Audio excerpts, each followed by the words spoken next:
ke D hasil kecamatan pergeserannya di mana? Nah, kalau misalnya dari kecamatan, D hasil kecamatan bergeser ke D hasil kabupaten, itu di mana? Bisa kita sanding, kita selesaikan Pak. Kami harus selesai di sini ya.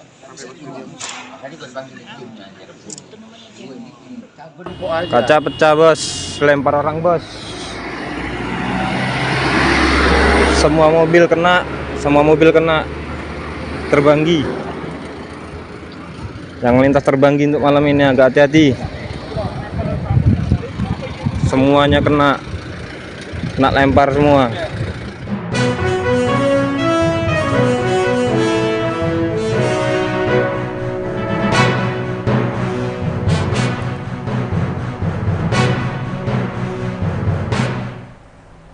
Selamat malam Tribuners, jumpa lagi bersama saya Mutiara dalam tayangan Lampung terkini di Tribun Lampung. Kami akan sajikan informasi teraktual dan terpercaya untuk Anda. Dan inilah tayangan Lampung terkini selengkapnya. Rapat pleno rekapitulasi suara KPU Lampung diwarnai protes dari saksi partai. Rapat pleno hasil rekapitulasi suara pemilu 2024 tingkat provinsi yang digelar Komisi Pemilihan Umum atau KPU Lampung diwarnai protes keberatan oleh saksi partai pada Kamis 7 Maret 2024. Adapun partai pertama yakni Golkar melalui saksi Supriyadi Hamzah yang mengajukan keberatan terkait dengan dugaan penggelembungan suara. Dalam keberatan ini, caleg DPRD Provinsi Lampung nomor urut 4 dari Dapil 6 Lampung, Supriyadi Alfian, merasa dirugikan lantaran adanya dugaan penggelembungan suara yang dilakukan caleg lain. Sementara caleg Supriyadi Alfian mengatakan dugaan penggelembungan suara itu terjadi di 3 kecamatan, yaitu Kecamatan Tumi Jajar, Kecamatan Tulang Bawang Udik, dan juga Kecamatan Tulang Bawang Tengah. Ia menduga ada konflik kepentingan antara KPU Tulang Bawang Barat dengan Putrajaya Umar, yang merupakan caleg dari partai dan dapil yang sama dengan Supriyadi Alfian. Di samping itu, keberatan juga disampaikan oleh caleg Nasdem atas nama Siti Rahma melalui Bawaslu Lampung yang disampaikan oleh Komisioner Suheri. Caleg DPRD Lampung Dapil 3 ini keberatan dengan rekapitulasi di Kabupaten Pesawaran. Dalam forum tersebut, Suheri mengatakan bahwa laporan Siti Rahma diperkuat dengan sejumlah bukti. Menyikapi hal itu, saksi Partai Nasdem Rahmat Hussein mengatakan pihaknya tidak mengetahui keberatan dari caleg Nasdem Siti Rahma. Pasalnya, keberatan yang diajukan Siti Rahma langsung disampaikan kepada Bawaslu Lampung tanpa melalui partai. Ketua KPU Lampung Erwan Bustami mengatakan pihaknya memberi ruang kepada para saksi partai terkait dengan berbagai keberatan proses rekapitulasi suara. Meski begitu, Erwan menyebut bahwa keberatan yang disampaikan harus diperkuat dengan bukti-bukti agar bisa disandingkan data yang sudah masuk ke KPU.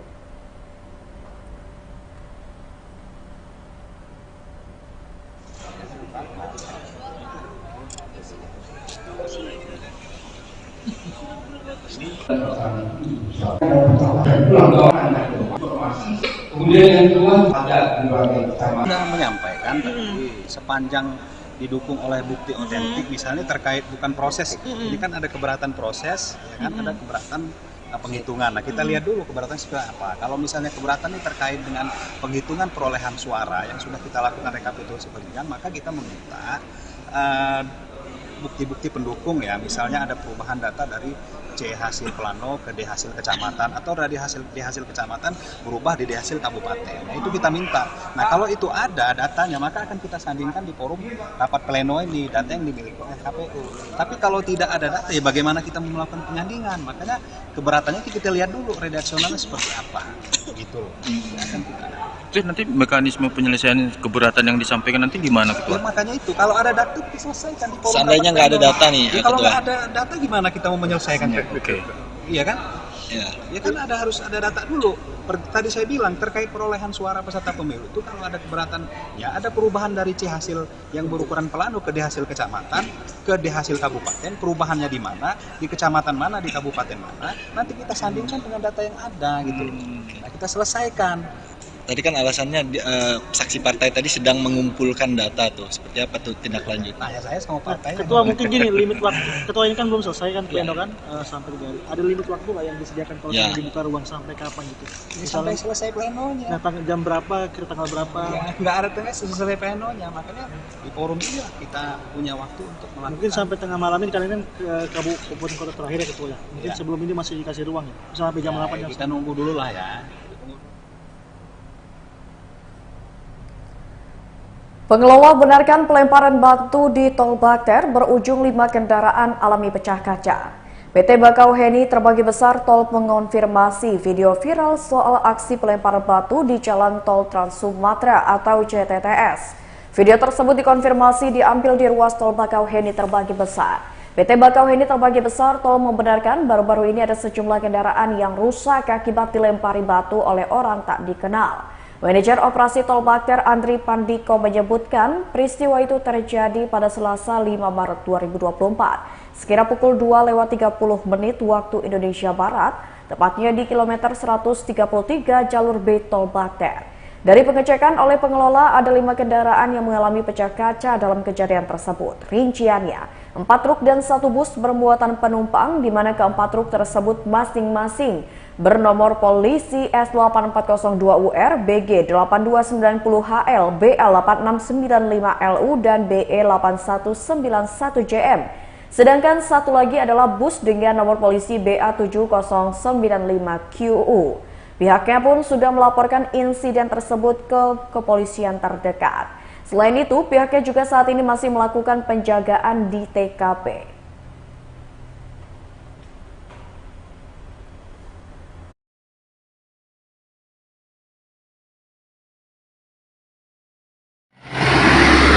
Semua mobil kena terbanggi. Yang melintas terbanggi untuk malam ini agak hati-hati. Semuanya kena lempar semua. Terbanggi bos, yang lintas terbanggi, hati-hati bos. Betul, informasi tersebut kami dapatkan dari viralnya sebuah video dan kami sudah melakukan penyelidikan bersama juga dengan Polsek Terbanggi Besar. Jadi memang betul kejadian itu sekira dini hari jam 2:30 ya, ada beberapa truk kendaraan yang dilempari batu dan kerugian yang dialami adalah kaca bagian depan pecah. Kemudian dari informasi tersebut kami melakukan langkah-langkah penyelidikan dan juga koordinasi bersama dengan pihak pengelola tol, dan memang didapati titik-titik yang kami anggap rawan seperti overpass dan atau juga flyover. Di situ memang tidak ada penerangan, minim ya, sehingga dimungkinkan pelaku pelemparan melakukan aksinya di titik-titik tersebut. Dan untuk langkah-langkah antisipasi kami akan melakukan green serse ataupun patroli rutin ke arah titik-titik rawan tersebut untuk mencegah terjadinya kejadian serupa.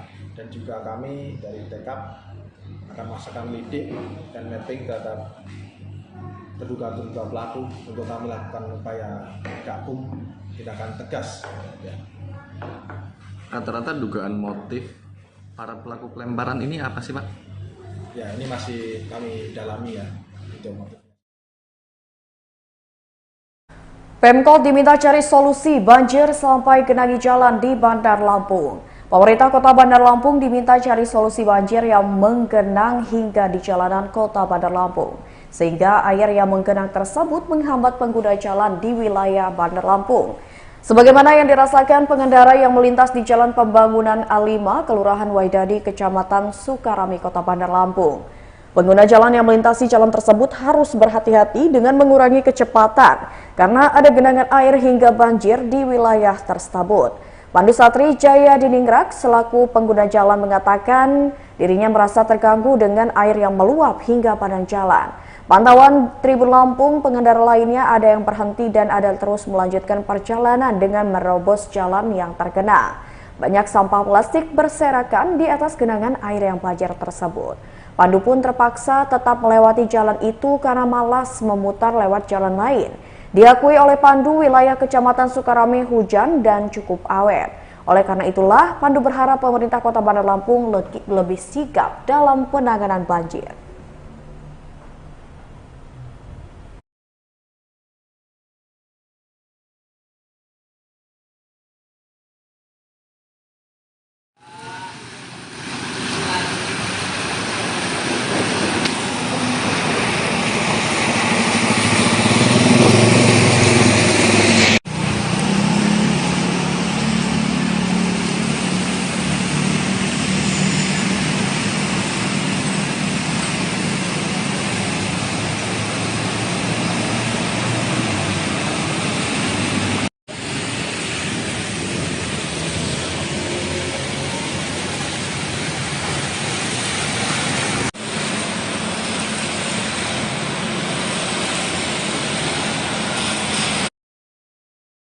Ungkap sebanyak 20 kasus sepanjang Januari 2024. Polres Tanggamus sudah menangani sedikitnya 20 kasus sepanjang 2024. Kapolres Tanggamus AKBP Rinaldo Aser mengatakan terdapat puluhan kasus yang sudah ditangani selama periode Januari hingga Februari 2024. Rinaldo merincikan pada Januari 2024 terdapat 10 kasus yang diungkap oleh Satreskrim Polres Tanggamus.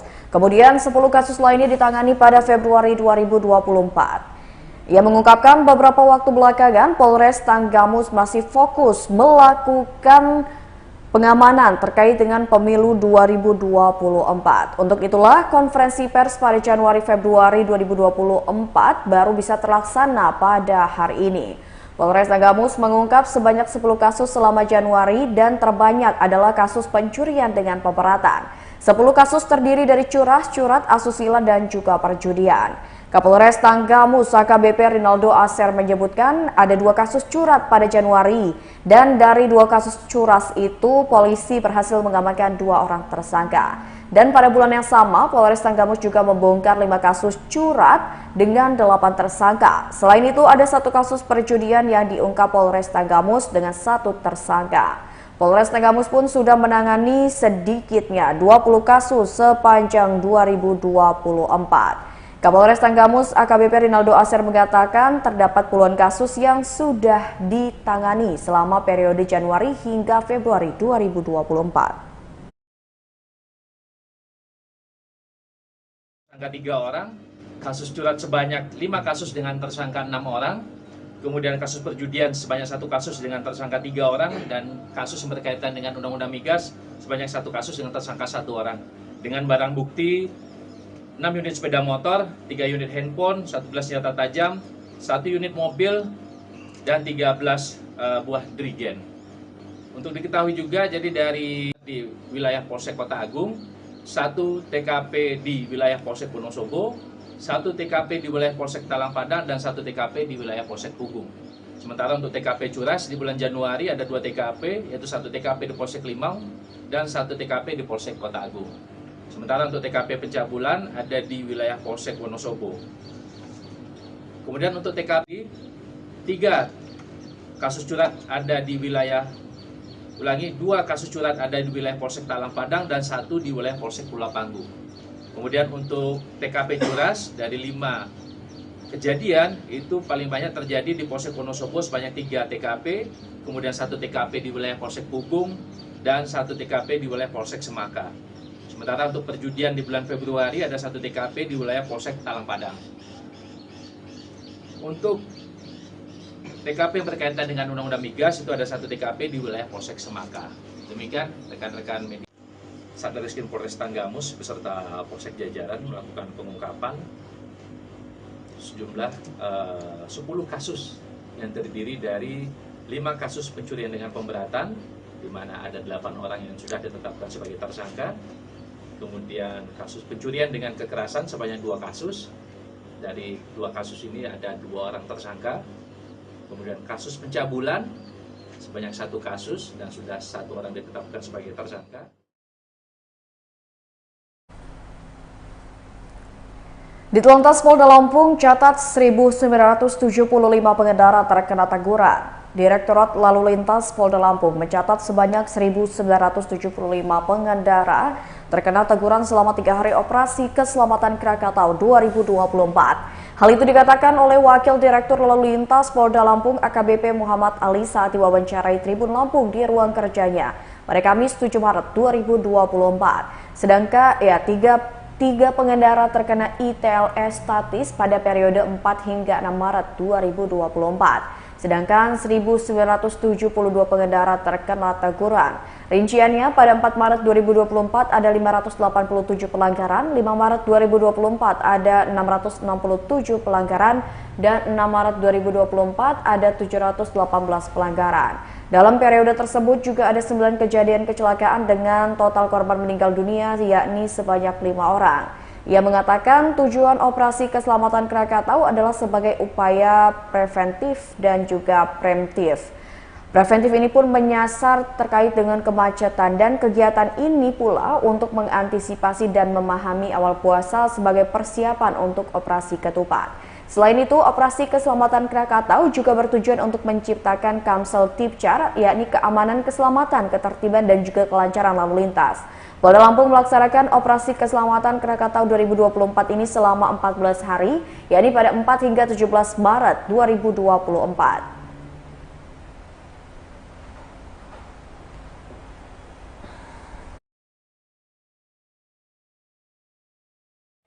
Berjalan di jalan itu adalah fasilitas umum, semuanya punya hak dan punya kewajiban. Jadi haknya adalah untuk mendapatkan rasa aman di jalan. Ya, kewajibannya berarti masyarakat untuk bisa menjaga supaya saling menghormati sesama pengguna jalan. Yaitu dengan tertib tadi berlalu lintas supaya tidak menimbulkan kecelakaan. 667 kita melakukan teguran. Kalau pelanggaran totalnya 668. Secara belakangnya dari 2 kejadian yang meninggal dunia ada, luka beratnya 1, ringannya 2.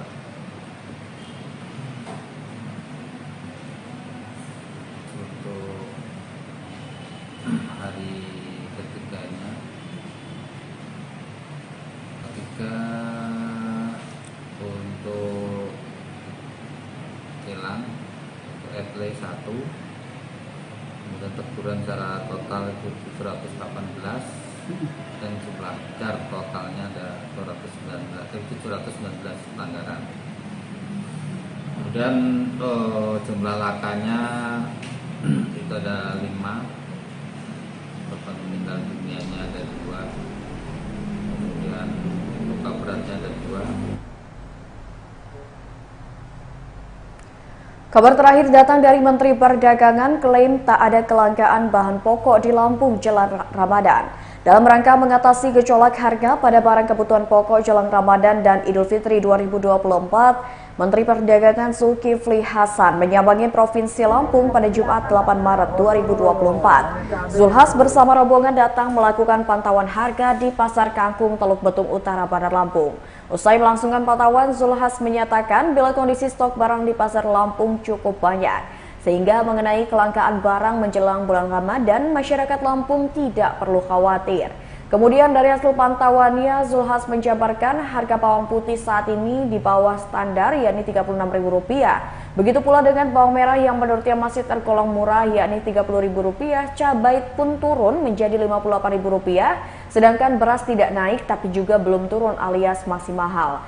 Menurutnya beras premium sudah tak ada kecenderungan untuk naik lagi, begitupun dengan kondisi beras bulog yang masih cukup banyak. Sementara itu terkait dengan bahan pokok seperti telur dan juga ayam, ini harganya terbilang masih tinggi. Ia pun mengaku mahalnya harga disebabkan oleh pakan yang naik. Namun Zulhas memastikan harga pakan bulan April segera turun meski hanya sedikit. Mengenai upaya antisipasi gejolak harga, memastikan kondisi stok barang yang cukup adalah yang terpenting.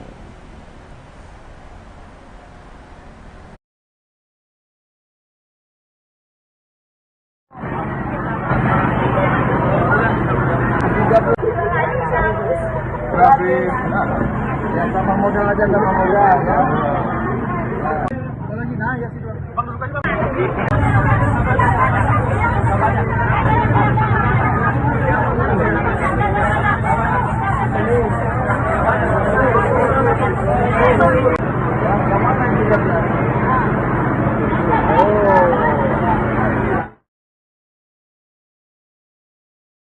Tribuners, itulah tayangan Lampung terkini bersama saya Mutiara. Nantikan tayangan terupdate lainnya hanya di YouTube Tribun Lampung News Video dan aplikasi Tribun X. Saya Mutiara pamit undur diri, selamat malam dan sampai jumpa.